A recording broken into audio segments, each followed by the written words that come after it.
கிறிஸ்துவுக்குள் பிரியமானவர்களே, ஒரு வசனத்தை நானும் வாசிக்கிறேன். மீகா 7ஆம் அதிகாரத்தினுடைய 5வது வசனம். சிநேகிதனை விசுவாசிக்க வேண்டாம், வழிகாட்டியை நம்ப வேண்டாம். உன் மடியிலே படுத்துக்கொள்ளுவர்களுக்கு முன்பாக உன் வாயை திறவாமல் எச்சரிக்கையாய் இரு என்று சொல்கிற ஒரு அழகான ஒரு வேத பகுதியை நாம் இந்த இடத்துல வாசிக்க முடிகிறது.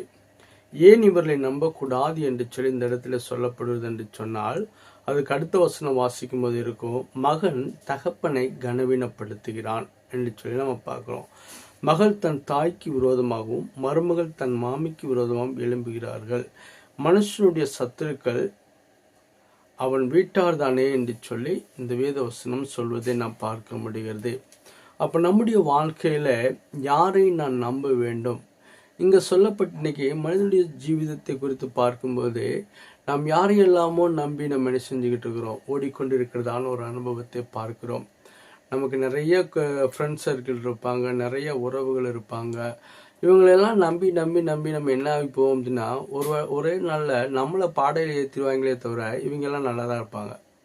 அப்போ அதனால தான் இவங்களெல்லாம் நம்பக்கூடாதுன்னு சொல்லி பைபிளில் நமக்கு திட்டமாக சொல்கிறதா ஒரு காரியத்தை பார்க்குறோம்.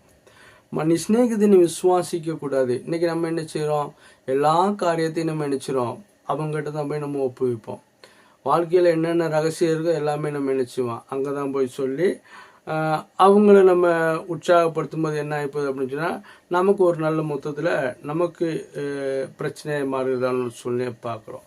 அதே மாதிரி வழிகாட்டியை நம்பாத. இப்போ நம்ம ஒரு இடத்துக்கு பிறகு வழி சொல்கிறோம் அப்படின்னு கேட்குறோம் அப்படின்னு சொன்னால், அவங்க என்ன செய்வாங்க, வேறு ஏதோ ஒரு வழியை காமிச்சு விட்டு போய்கிட்டே இருப்பாங்க. நீங்கள் டவுன் ஏரியாவுக்குள்ளே போய், இப்போ கிராமங்கள்லாம் பரவாயில்ல, ஒரு டவுன் ஏரியாவுக்குள்ளே போய் நீங்கள்லாம் வழியை கேளுங்களேன், அவன் சொல்கிறதே நமக்கு அவங்க சொல்கிறதே தெரியாது. காரணம் என்னச்சுன்னா அவங்களுக்கே அந்த வழி தெரியாது. ஆனால் நினைச்சுவாங்க எல்லாம் தெரிஞ்ச மாதிரியே சில பேர் நினைச்சுவாங்க, அப்படியே பாவனை பண்ணிக்கிறதான ஒரு அனுபவத்தை நம்ம பார்க்குறோம். அப்போ அடுத்து, உன் மடியிலே படுத்துக்கொள்வர்களுக்கு முன்பாக உன் வாயை திறவாமல் நீ எச்சரிக்கையாக இரு அப்படின்னு சொன்னால், தன்னோடு கூட இருக்கிற தன்னுடைய மனைவியாக இருந்தாலும் சரி, உடன்பிறப்புகளாக இருந்தாலும் சரி, யாராக இருந்தாலும் சரி, சொல்ல வேண்டிய காரியங்களை சொல்லணுமே தவிர எல்லா காரியங்களும் சொல்லப்போனால் அது நமக்கு என்ன உண்டாகும், எப்போவுமே நமக்கு ஆபத்தில் முடிகிறதான ஒரு அனுபவத்தை பார்க்குறோம். ஏன்னா அதுக்கு அடுத்த வருஷம் தெளிவாக இருக்கலாம், யாரை எப்படிப்பட்ட தன்மையில் இருக்கிறார் என்று சொல்லி நம்ம பார்க்குறோம். அப்போ அந்த 7வது வசனத்தில் வாசிக்கும் போது சொல்லிருக்கு, நானும் என்றால் கர்த்தரை நோக்கி கொண்டே என் ரட்சிப்பின் தேவனுக்காக காத்திருப்பேன், என் தேவன் என்னை கேட்டருள்வார் என்று சொல்லி நம்ம பார்க்குறோம். அப்போ என்னுடைய நம்பிக்கை, என்னுடைய விசுவாசம், என்னுடைய எல்லா காரியத்தையும் நான் என்ன செய்கிறேன் அப்படின்னு சொன்னால், கர்த்தருக்கு முன்பாக நான் காத்திருந்து அவரிடத்தில் நான் சொல்லும்போது எனக்கு என்ன உண்டாகுது அப்படின்னு சொன்னால், நம்ம என்ன உண்டாகும் அப்படின்னு சொன்னால், ஒரு மேன்மையான ஒரு மகிமையான ஒரு அனுபவத்தை பார்க்க முடியும். ஏன்னா மனுஷனை நம்பி நம்பி நம்பி நம்பி நம்ம எல்லாரும் என்ன செய்கிறோம், அநேக இடங்களில் நம்ம விழுந்து போயிருக்கிறோமே தவிர எழுந்து நிற்க இதுவரைக்கும் முடியாத ஒரு அனுபவத்தை பார்க்குறோம்.